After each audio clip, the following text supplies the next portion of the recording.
नमस्कार, राम राम, खमागणी। मैं डीआर सोलंकी और आप देख रहे हैं देवमाला यूट्यूब चैनल। दोस्तों, देवमाला यूट्यूब चैनल के माध्यम से आज ऐसे मुद्दे पर चर्चा करने वाले हैं जो कि बहुत ही महत्वपूर्ण है। मुद्दा है गणतंत्र दिवस और स्वतंत्र दिवस को लेकर के। 26 जनवरी और 15 अगस्त भारत देश के अंदर एक राष्ट्रीय पर्व के रूप में मनाया जाता है और वो बहुत ही महत्वपूर्ण है।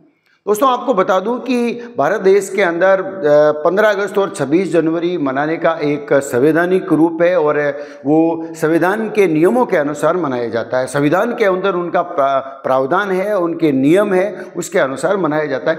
लेकिन आजकल क्या होता है कि भारत देश के अंदर सरकारी कार्यालय, दफ्तर, कहीं पर भी जब अगर 26 जनवरी और 15 अगस्त मनाया जाता है, वहाँ झंडारोहण किया जाता है, राष्ट्रगान, राष्ट्रगीत होता है, तो उनके अंदर कई भ्रांतियाँ हैं और कई चेंजेस करने लगे हैं लोग अपनी मनमाने तरीके से।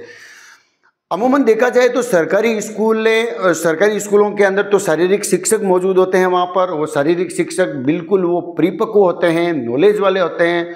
उनको नॉलेज होता है कि एक परेड क्या होती है और एक राष्ट्रगान की क्या गरिमा है, राष्ट्रगीत की क्या गरिमा है, किस प्रकार से झंडारोहण होता है, 26 जनवरी को झंडारोहण कैसे होता है, 15 अगस्त को झंडारोहण कैसे होता है। ये सारी चीज़ें एक शारीरिक शिक्षक यानी पीटी को पूरा नॉलेज होता है। लेकिन प्राइवेट स्कूलों में, ज़्यादातर प्राइवेट स्कूलों में पीटी शारीरिक शिक्षक की वहाँ मौजूदगी नहीं होती है। तो वहाँ जो सब्जेक्ट टीचर होते हैं वो अपने मनमाने तरीके से वो 26 जनवरी और 15 अगस्त मनाते हैं और अपने मनगढ़ंत और अपने खुद के नियमों से वो क्योंकि उनको नॉलेज होता नहीं है दोस्तों, और उनको पता नहीं होता है कि राष्ट्रगान किस पोजीशन में होना चाहिए, कैसे होना चाहिए, राष्ट्रगीत कैसे होना चाहिए, झंडारोहण किस प्रकार से होता है, परेड का सिस्टम क्या होता है, किस प्रकार से ड्रम को बजाया जाता है, एक परेड का अंदर पूरा उसका परेड का प्रारूप क्या होता है, परेड करते समय बॉडी लैंग्वेज किस प्रकार से होनी चाहिए, वो सारी चीज़ें होती नहीं हैं दोस्तों।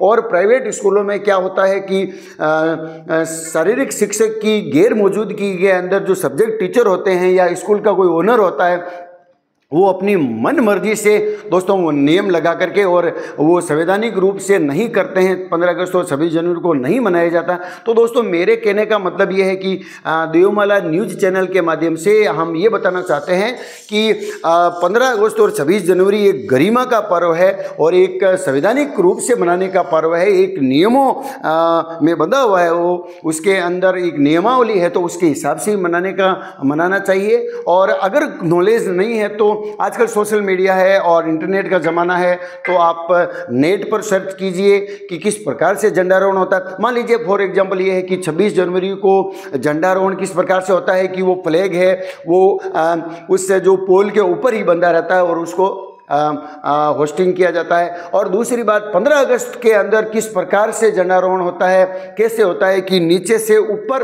वो जो फ्लैग को चढ़ाया जाता है और फिर वहाँ पर ध्वजारोहण होता है। तो इसका मतलब ये है कि किस प्रकार से होना चाहिए, एक फ्लैग की फोल्डिंग कैसे होनी चाहिए। तो दोस्तों, उसका नियम है, उसका प्रावधान है, उसको जो संवैधानिक नियम है उसकी पालना करनी चाहिए। अगर किसी को नॉलेज नहीं है तो यूट्यूब चैनल के माध्यम से उसको सर्च करके देख लेना चाहिए, ताकि ये एक देश की जो गरिमा बनी रहे और नियम बने रहे।